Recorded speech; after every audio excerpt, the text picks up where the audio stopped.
of his own. If you are a good gymnast, if you are a professional, and you want people to think about you that you are very good, you have to be all the time in the top. So what about Ivankov? I like him very much. He's my very good friend. But he's good in one competition, next competition he's just so bad, you know. And Nemov the same. He's not so stable. He's young, and they are young. You know, they don't have this experience what I have.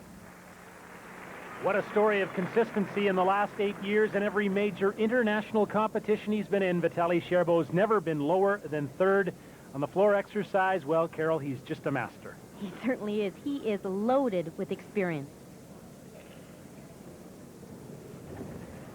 I really find the entry into this floor routine interesting. Most men start with the biggest trick they've got, but Sherbo chooses to do his front tumbling pass. Then he really wows the judges with this one.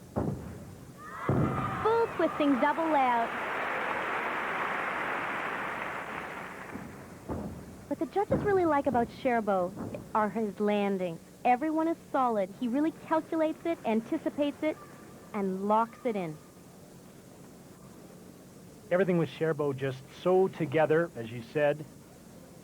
World champion on the floor exercise last year at Brisbane. And you just know he'd like one more shot at that gold medal. Like to add to his collection, I think. Now you hear the bell. That tells him he's been out there for 50 seconds and he's met the minimum requirement. He has up to 70 seconds to finish the routine. It's not going to take that long. Double layout. Just a slight hop on the landing, but everybody at the Sun Dome likes what they've seen from Vitaly Sherbo. Watch the incredible height. He is still lifting on the second salto. Anticipates the landing in true Sherbo fashion. How about that for a men's score? 9-8-1-2 for Sherbo, the first volley on the floor. Next is Grigory Masutin, the 1991 world champion from Indianapolis. He competes for Ukraine, also a great floor worker. God, I was really surprised he's even entered this event today. He qualified, but with that sore ankle, he is putting on an impressive performance. That was a double layout full out. Oh, he's got to be feeling that on that ankle, but he wants a shot at the medal, obviously. Missed the all-around competition because of an ankle injury sustained on the vault in the compulsory competition.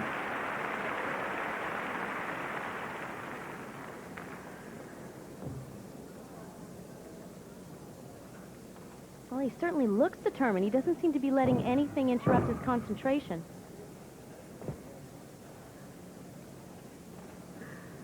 This is a requirement, and all the men seem to put it, for some reason, in the last corner. I think it's so they can rest. Now, he'll wait till he hears the bell. That'll guarantee that he's not under time. Wow, double layout. Just slight trouble at the end of the routine, but on a bad ankle, Grigory Masutin of Ukraine has come through. This is an incredible tumbling line. Round up back handspring, watch him take off. There's the first layout. Double layout, full out, in a very nice laid out position. Absorbs the shock. Nice wink for the camera, 9-7-6-2 for Grigory Masutin. Now, here is the world champion, won it, the all-around title yesterday. Li Xiaoshuang, 21 years old. Final say on the floor. Scott, I'm really curious as to what he's going to throw. Yesterday, to win the title, he held back and did a simple double layout, but not today. Double twisting, double back. It's obvious he is aggressively going for the gold today. Beautiful front tumbling pass. Front tumbling is mandatory. Each male gymnast must show it. The women have a choice. The men don't. They must show front tumbling. He and Vitaly Sherbo have a little battle going. Sherbo said yesterday that judging held him back into silver medal position. But he and Li Xiaoshuang are going head-to-head today in the event finals on the floor. And I think Li is out to prove a point. I don't think he appreciated that comment of Sherbo, and I think that double-double might have been just for him.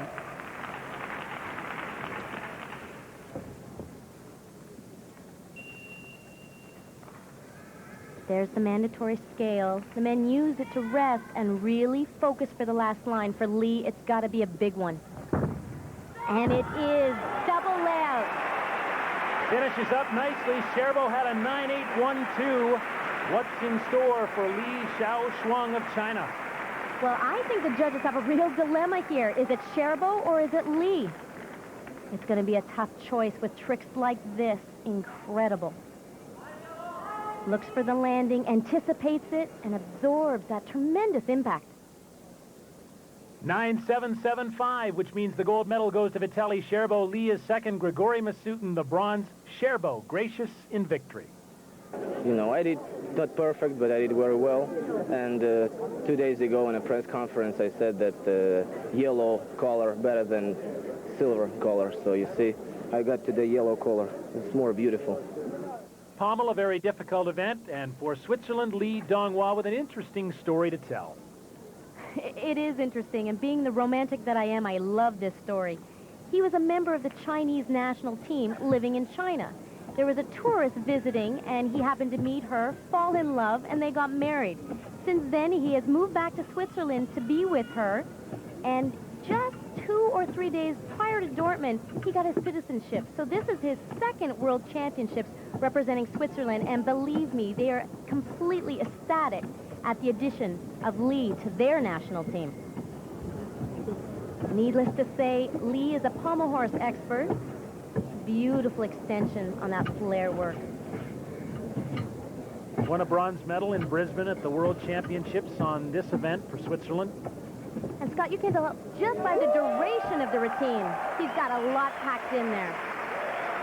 Li Donghua of Switzerland with an outstanding effort on the pommel horse. You won't see many like that. Remember yesterday we talked about single pommel work in the chalk talk portion? Well, Lee does it better than most. Total control. It's rare that you'll see a score that high regardless of the event in men's competition. 9.762 on the pommels for Li Donghua. Now Wang Wadong of China, 18 years old, from Guangdong. He was on the Chinese team that won the gold medal here in Sabae. And talk about your single pommel work. He does it really well, too. It's demanding because the base of support is so small. Very risky. Lots of room for error, but he's not making any. Chinese are so deep in terms of their ability here. Li Xiaoshuang, of course, has done so well. A bit of a stumble there by Wang Wadong, but continues to go. Really nice flared work. Now he breaks into these required scissors. Looks good there. Now here's his Magyar travel. Down on the leather, up on the handle, down on the leather. Magyar was a famous Hungarian gymnast. He owned the pommel horse. Finishes up with a nice dismount. He's got to catch a 9.762 by Li Donghua. Wang Wadong of China. Here's another look. Absolutely gorgeous flare work. Check out his full extension. Incredible speed into the half spindle. 9.737, oh so close, but not quite there. He's in second position now to one of the local heroes, Yoshiaki Hadakata of Japan, 23 years old, from Tokyo. And Scott, he performs with total confidence on this event. Oh, nice spindle in the flare position. And another one. Now, as impressive as that flare work is, the gymnasts are not allowed to do more than 40% of their routine in flare. That's why you see him transferring over to the double leg circle work. Very complete gymnast. He was sixth in the all-around competition. He's really working this routine well. Now here he breaks into the required scissors. I still haven't figured out why it's a requirement, other than it's challenging to stop the routine and start it again. It always seems to break the rhythm. Indeed, very disruptive, but Hadakata brings it back together and finishes off a nice routine. All kinds of great support for the Japanese team here. They won the silver medal in team competition. They're the local heroes. Tremendous physical strength and mental tenacity are required to be a champion on this event. And the result, a 9.737 for Hadakata. So the results in the pommel horse, Li Donghua of Switzerland takes the gold. Hatakata and Wang Wadong of China tie for the silver medal. When we return, Italy's Yuri Keki is jumping for a chance to make it 3 straight at the World Championships.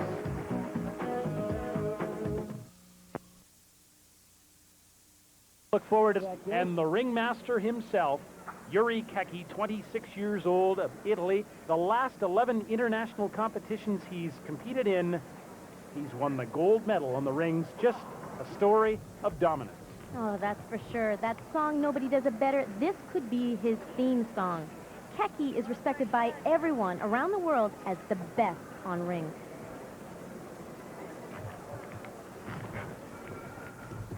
And he starts right away with a nice Maltese. Now watch, he presses up to a planche. Only Paul O'Neill from USA, the originator of that skill, does it as well.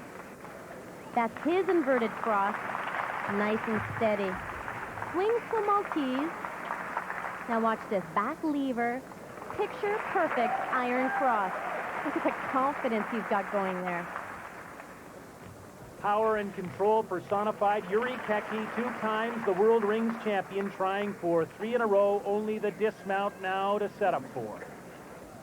And I don't think there's any question about his ability at this point. He's on a roll, going for it. Double layout. There it is. Sticks the dismount. Signals. And he knows he's done what is his hallmark. He's done the very best. The Lord of the Rings, Yuri Keki. Inverted cross. Holds it well. Swings to a perfectly locked-in Maltese. And shows proper angle. Holds it. Look how low his shoulders are as compared to his hands. That's perfect. Oh, yes. 9-8-5 for Keki of Italy on the rings. That will be very tough to beat. But with a shot at it, Jordan Jovchev of Bulgaria, 22 years old, 4th at the European Cup final on the rings. But as we said, he'll be hard-pressed to catch Yuri Keki. Jordan is actually Bulgaria's pride and joy. This is a tough event to qualify for event finals, and he's representing his team really well. It's an L-cross pull. He's going to press up to handstand. That's required. They all have to show one of those. Oh, but look at that. He swings right into an inverted cross. Look how low he is. Amazing. Lowers to a Maltese. I think that one was even lower than Keki's, quite frankly. Oh, beautiful work. What makes Jordan's strength move so incredible is the fact that he swings into them and then stops on a dime. That's tough to do. A little bit of movement on the rings that you didn't see with Keki's routine. That might hurt his score just a touch. Definitely. Ready for the dismount. Full twisting double layout. Controlled perfectly. Jordan Jovchev of Bulgaria trying to catch a 9-8-5 by Yuri Keki.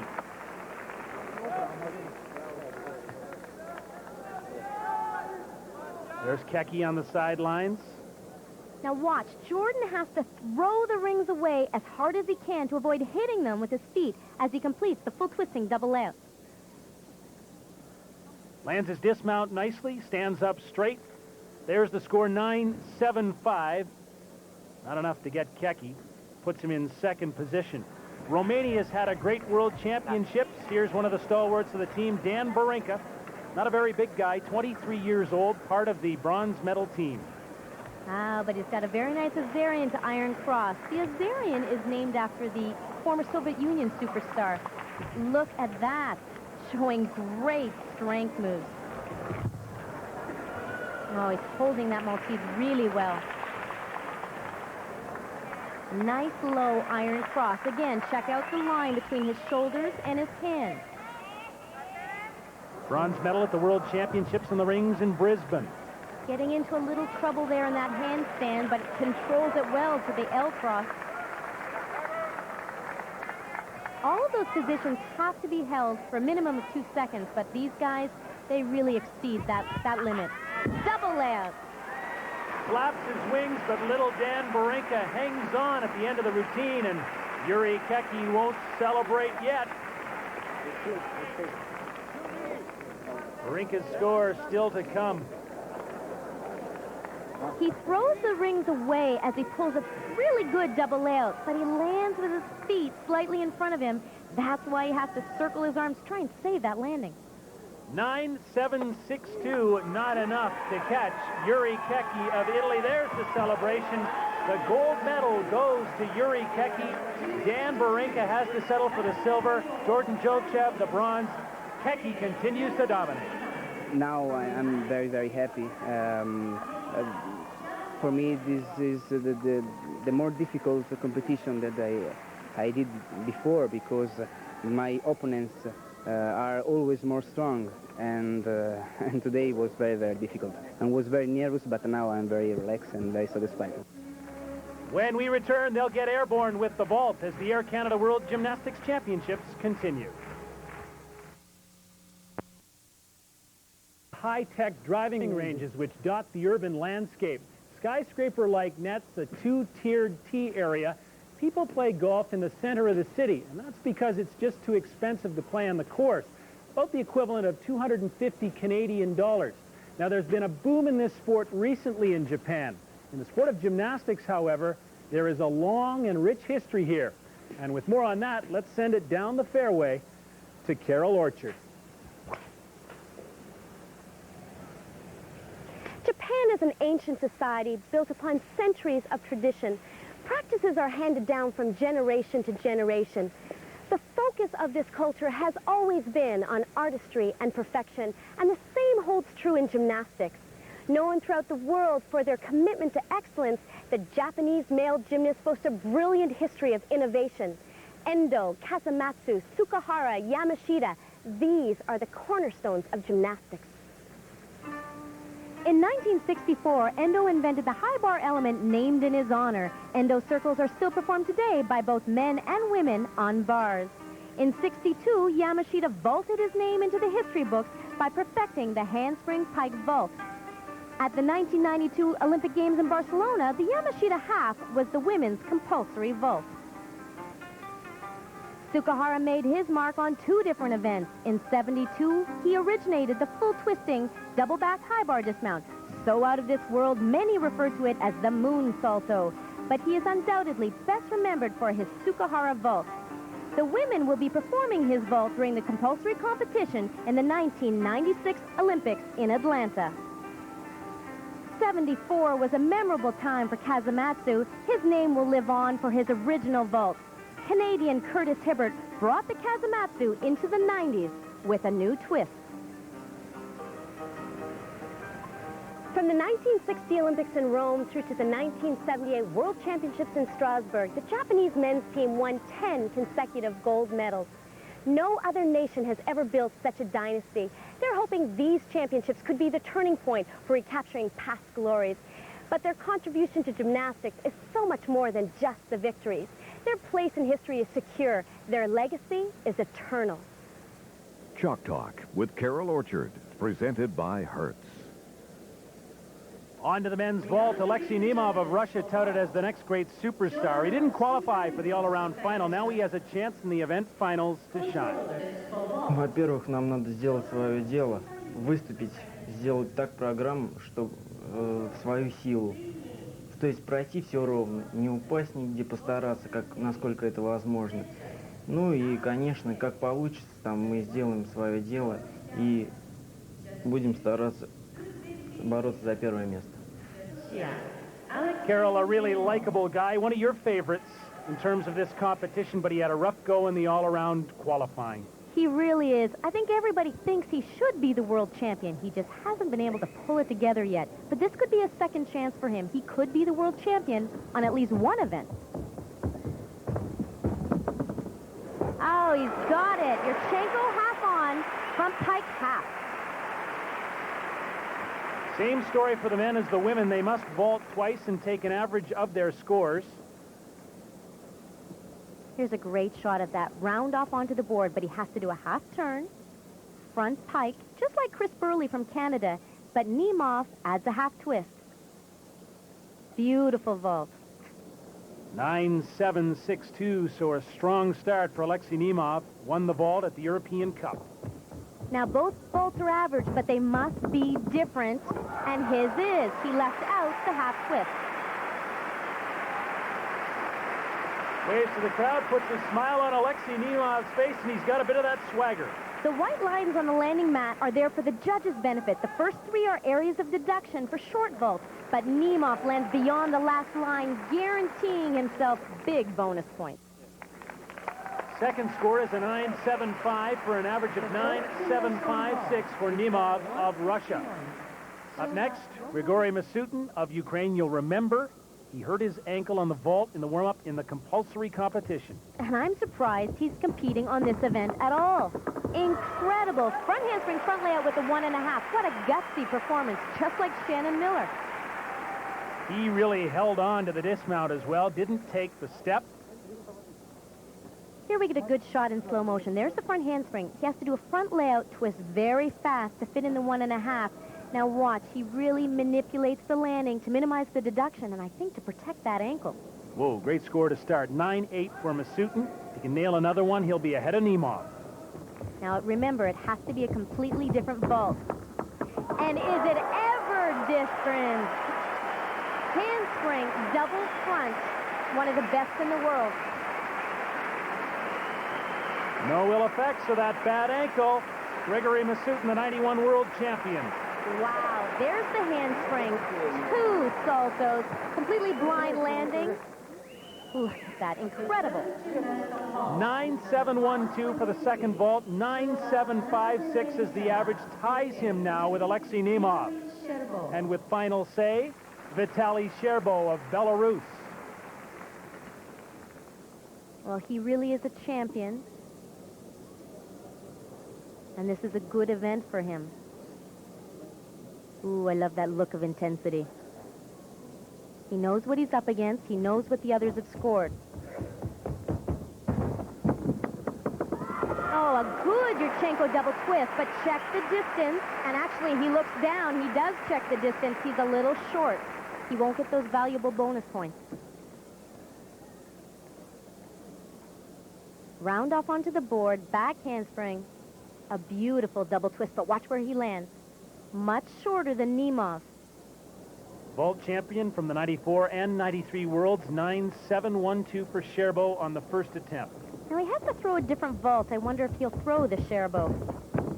And he does. Oh, it's nice to see that vault back again. Nice smile from Sherbo, but Grigory Masutin is doing the celebrating. Sherbo's score a 9.612 for an average of 9.662. He'll have to settle for the bronze. Nemov and Masutin together share the gold medal. When we return, the most charismatic figure in gymnastics. Last day here. You know, it was back in 1984 that Bart Connor helped lead the United States to team gymnastics gold at the Los Angeles Olympics. He went on to win another gold on the parallel bars, thus cementing his place as an American gymnastics icon. Throughout the competition here at the Sun Dome, Bart's been watching the drama unfold as a commentator for ABC Sports. And Bart joins us now in our broadcast location. Bart, thanks for stopping by, first of all. But let's talk about another gymnastics legend, Vitaly Sherbo. He looks like he's never going to stop. He really is an amazing athlete, and I think he's one of the first gymnasts I've ever seen that has tried to make his living from gymnastics. He thinks like a professional. He knows if he scores well and gets medals and earns results, that he's going to be able to market himself. So he sells himself for exhibitions and competitions all around the world. He's trying to provide for his family off his gymnastic success. And he's such an animal. You can always count on him to be right there when the medals are given out. Another one that's really right there at this time is Li Shaoxuang. I was really impressed with him winning the individual all-round and leading his team to a gold medal. Do you think this could be the beginning of a dynasty for China? Well, Carol, it certainly could, because as we have seen, when the Chinese emerged onto the gymnastics scene back in 1979, they were spectacular but inconsistent. Everybody has been worried that as soon as they start to get consistent, the rest of the world better watch out. And I think that's a good forecast as to what we might see next year in Atlanta, because they're wonderful and they're technically so precise and they're exciting to watch. And now they're getting the consistency, and so, boy, everybody better stand back and make sure when you're counting up the medals, you look for the Chinese to be in there. Hey, you know what? It was 11 years ago, Bart, that you won those gold medals, but you look like you could still be out there on the floor today and giving these guys a go. No way, Thanks for stopping That's by. for sure. Scott, nice to see you. Carol, you too. From People's Republic of China. And you know, Bart talked about the Chinese. Here's Wang Liping of Hubei, 22 years old, part of a great team. They're just so deep. Oh, boy. Super depth on this team. And Wang has a high-flying P-bar routine. That was a double back in the pike position. He is the only male gymnast here to throw that trick. Now you know why he's wearing those armbands. Tremendous impact. And he has another one in the tuck position. P-bars used to be a fairly static event, but right now with these big release moves these guys are throwing, it's rivaling high bar. Well, the Chinese won team gold, and you can see why. They just have so many great gymnasts competing here in Sabae. Wang Liping, 9.75 on the parallel bars. Now another one of the Asian gymnasts and a local hero here, Hikaru Tanaka of Japan. Tanaka is almost a rock star here. All the females in the audience scream every time he sticks a dismount. A phenomenal gymnast. And there's his double back in the tuck position. Now he does it from swing, so it's a bell. Oh, beautiful, beautiful execution. Another one. Come a long way. He was 37th on the P-bars in Brisbane at the last World Championships, and now he's in the final. With nice form, I might add. That's a Biloserchev. Very similar to a skill developed by Brad Peters, a Canadian gymnast. Just the dismount now. Double pike with a great landing. First time the World Championships have been in Asia, and the Japanese fans are loving it. Their team won silver. Hikaru Tanaka, 9.725 on the P-bars. Ivan Ivankov of Belarus, 24 years old, and he is the world champion from 1994 all-around. Had trouble in the all-around competition here, finishing 18th. It has been a tough week for him, but he is a phenomenal gymnast and really well-respected with tricks like that. Beautiful double back in the tuck position. That's called a Morisu, after a Japanese gymnast. Nice heely toss. He's working the bar really well. I think this has been a good week of lessons for him. It's been a tough lesson. Beautiful back toss, double pike dismount. Look at that determination. Well, they call him Baby Sherbo back home. The contemporary of Vitaly Sherbo, the other great Belarusian gymnast. And Sherbo's headed up to the bars now. 9.687 for Ivankov on the P-bars. And there he is, Vitaly Sherbo. Now you can tell by the armbands he's got something special planned. Obviously something with a lot of impact. He starts his routine with a moi. And there it is, a front double pike salto. Beautifully done. Heely twirl, heely twirl. He's so impressive. And what's impressive to the judges is the fact that this routine doesn't stop. He just keeps going and going. Beautiful stitch to one bar. And again, the Sherbo landing. Rare that you'll see him wear those upper armbands, but as you talked about impact and the release skills, great routine by Vitaly Sherbo and the other guys. Well, they know they might be done here. Yes, sir. 9.812 for Vitaly Sherbo. Ivan Ivankov, his teammate, finishes 5th. Sherbo takes the gold. Wang Liping of China, the silver. Hikaru Tanaka, the bronze medal. Vitaly Sherbo on top again. It's such a familiar picture. Sherbo, a lasting image in this sport. Master from Italy. He's on Italian radio, a national hero. Back home, he's been besieged by interview requests, and he's met every one of them. What a great champion. And so we move to the final event here at the World Championships, the men's high bar. Krasimir Dunev of Bulgaria will go up first. Dunev has a jam-packed routine, and when I say jam-packed, you're going to have to count the number of releases he does. That's a Tkachev. There's one. Straddle 2, straddle 3, hop full 4, hop full 5, and a ginger. His coach is just standing by watching it all. A lot of the guys you'll see 2, maybe 3 release skills in a routine. This guy's had 6 already. And it was 6 in a row. That's what's so incredibly impressive about his high bar routine. Oh, double twisting, double layout. Krasimir Dunev was 40th on the high bar at Brisbane, the last World Championships. You can bet he'll place higher than that here.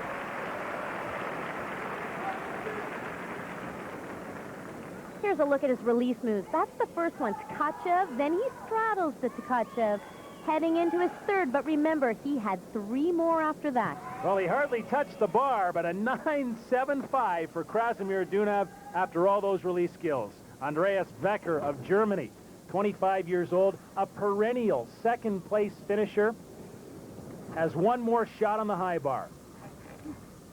He really is a favorite of a lot of people in the sport, but again, he's had some tough competitions and never really pulled it together. He has good style, beautiful amplitude. Look at that Kovac. I think he's going to throw another one. The first one was back good, why not? Really showing great amplitude. Nice Tkachev. High bar is becoming an event where the least amount of time you can spend on the high bar, the better. These guys are flying all over the place. Finished 10th all around here. Dismount now. And it's a big one. Full twisting double out, and he rocks the landing. Well, Germany's had a tough World Championships. Andreas Becker, their last chance here at Sabae. His specialty event is the rings, but he may have done it on the high bar. His Kovacs is so good, he'll slap his legs, open it up, and catch with virtually straight arms. That's exactly what the judges want to see. Oh, yeah, 9.812 for the German Becker. Puts him into the lead. Only a couple left who can catch him. One is Jinjing Zhang of China, 18 years old. 8th in the all-around competition. The Chinese are always strong on the high bar. And Jing is following a very strong tradition of excellence, execution, and big amplitude. Oh, nice layout, Tkachev. Now, his coach stood in, and again, that's all right. There's no deduction for that. Just for safety, moral support. Working the routine really well. Big dismount, double twisting, double layout. Oh, the big dismount. But it certainly didn't have the number of release skills that Dunav, the Bulgarian, had. 9.75 is the result. Final competitor, Yoshiaki Hadakata of Japan, another local hero. The crowd will love this. They've been loving this team all week. I've never seen such a supportive crowd. It's been terrific. He's getting ready for his biggest release move here. It's a Kovac. One of the highest ones we've seen all week. Into a beautiful laid out Tkachev. Trying to catch Andreas Becker of Germany. And he's certainly working hard enough for it. This is a great routine. Showing his eagle grip giant. That's a requirement. But he's getting ready for a move that's all his own. Triple back dismount, the toughest one in the book. Hadakata of Japan, 9.775, enough to catch the silver medal. Andreas Becker will take the gold. It's been a tough World Championships for the German, but Becker finally breaks through. Das kann man gar nicht beschreiben, wie ich mich fühle. Seit 89 bin ich dabei und immer nur Vize-Weltmeister und so. Dann Ringe lief ja nicht so gut, der Mehrkampf lief nicht so gut. Mannschaft hat man ein bisschen unglücklich geturnt und jetzt noch Gold, das ist eigentlich das absolut Unmögliche eigentlich für mich. An emotional and victorious Andreas Becker will lower the curtain on the 1995 world stage when we return to Sabae. There's the scene at the Sun Dome in Sabae as Andreas Becker of Germany accepts the gold medal for his outstanding routine on the men's high bar. What a competitive gymnastics championships this has been. 14 gold medals handed out in all. 8 different countries won those gold medals. What's happening now, Carol, is that the traditional gymnastic powers are having to compete on an even playing field with the rest of the world. No one country dominated, but on the men's side, one gymnast surely made his mark today. And that could only be Vitaly Sherbo, winning 2 gold medals and 1 bronze, proving once again he truly is invincible. On the women's side, Romania won team gold, and it was Lilia Podgorny.